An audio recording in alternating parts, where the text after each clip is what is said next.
tous malades. Ils partent en misère. Moi, si on leur court après avec une pioche à la main, on peut encore les rattraper. Oui, mais alors encore en vite, hein, et avec une grosse pioche. Oui, mais c'est un endroit que la pluie ne veut pas connaître.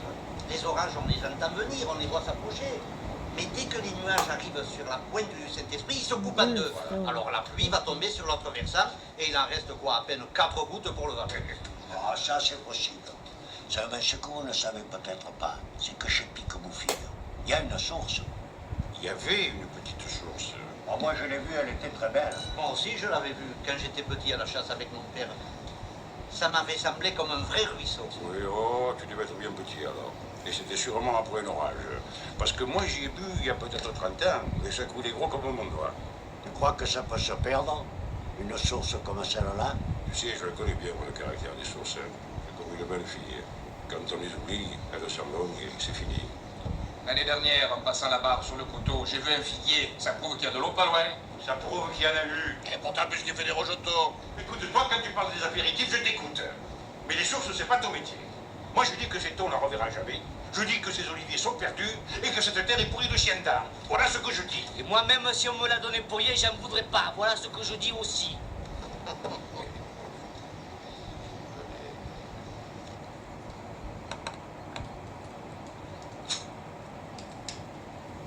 Ça fait des ans que j'ai pas écrit. Tu veux écrire? Ah, Graffignette. Qui c'est ça, Graffignette? Ah, tu la connais pas. Elle est partie d'ici avant tes naissances. On l'appelait Graffignette parce que quand un garçon voulait l'embrasser, elle leur graffinait la figure. Elle se coupait les ongles bien pointus, exprès. Et à force de graffiner, elle a resté vieille fille. Et puis, quand ses parents sont morts, elle est devenue la bonne du curé de Crespin. Mais c'était la meilleure amie de Florette. Par elle, j'aurais sûrement des nouvelles. Papy! Papy, j'ai décidé quelque chose d'important. Demain, j'irai à Crespin voir Florette. Mais je veux de la vie. Mais si tu vas demander que voir que tu as envie, et alors on te dit des prix 3 fois trop chers.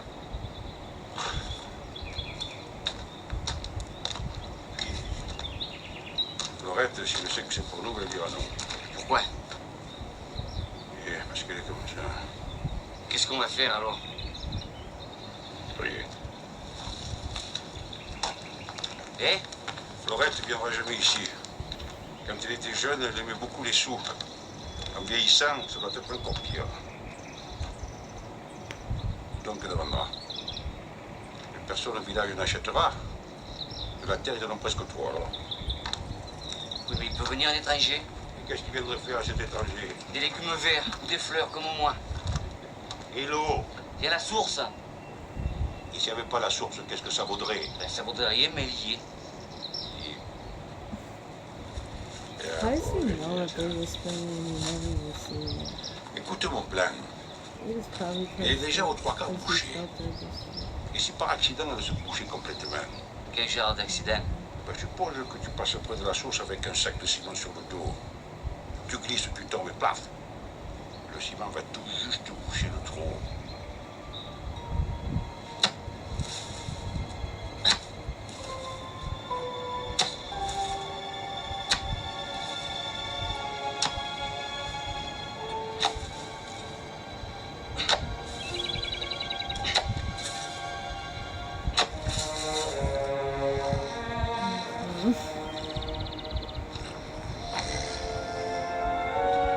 Passa uma tensa. Papy! Papy, la voilà! La voilà, papy!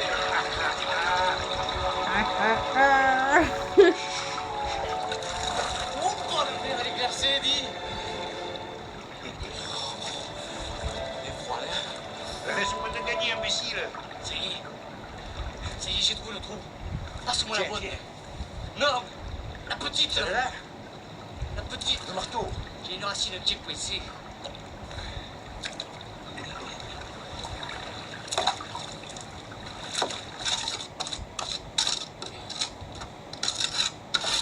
Bon, ben ça suffit comme ça. Faut pas oublier que c'est moi qui vais la déboucher, la source. Hein.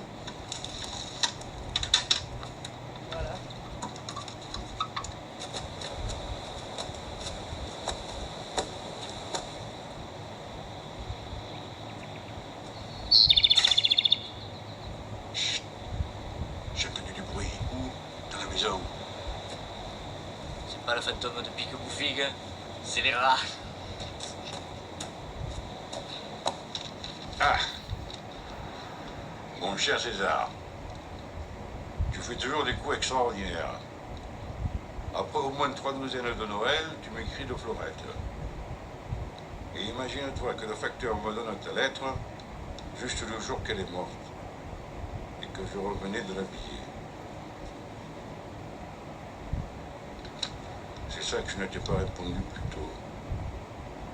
C'est dans l'idée qu'elle ne doit pas laisser beaucoup de sous parce que son mari est mort depuis 5 ou 6 ans et qu'elle vivait assez bien sans rien faire. Naturellement, ce sera son fils qui irrite. Il s'appelle Jean Cadoré, il doit avoir dans les 35 ans.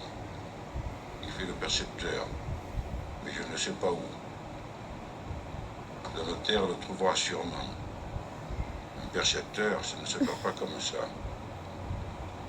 Il est marié, et malheureusement, par la volonté de Dieu, il est bossu.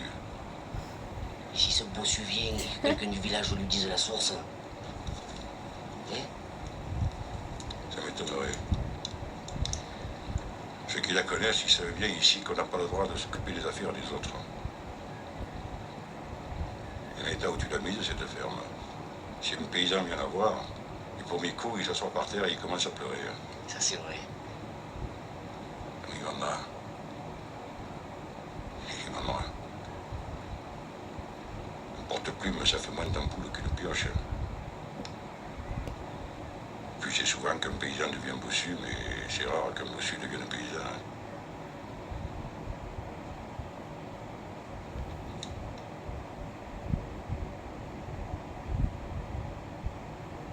He looks weird without his hat on. Qui aurait cru que Florette ferait un petit bossu? Wow, he's breaking on you.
Alors, qu'en dis-tu?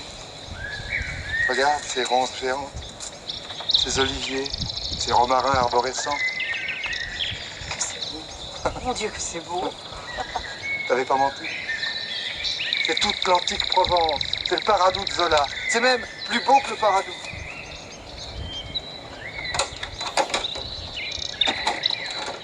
Gallinet is a stalker. He really is, though. He really is.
essayer de pousser.